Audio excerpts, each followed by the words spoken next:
Many citizens, as well as various organizations representing and championing women's rights and welfare, have expressed concern about gender-based violence and the increasing cases of killings of female victims by male criminals motivated by primitive expressions of gender-based brutality and impunity.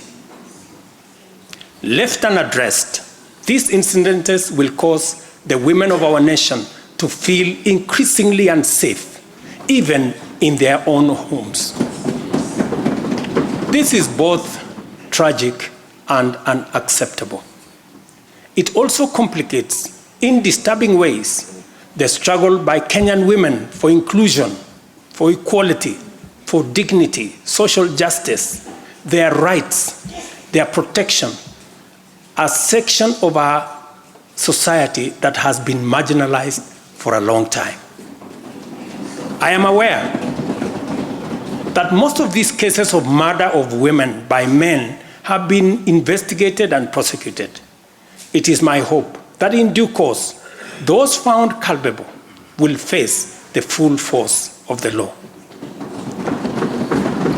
Members, it is time for each of us, political leaders, public officers, religious leaders, traditional institutions, and family members, to do our part in raising boys into morally upright men who will never need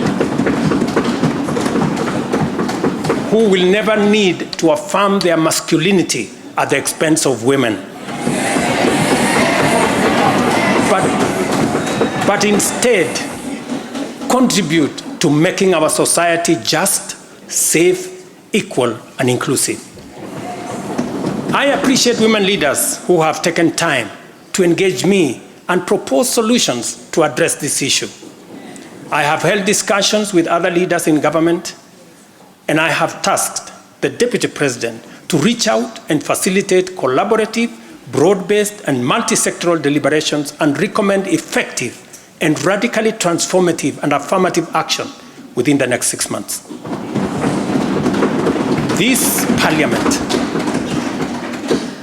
This Parliament will recall that early in my tenure, I engaged the leadership of both houses with recommendations on a working formula to actualize meaningful inclusion of women in national leadership.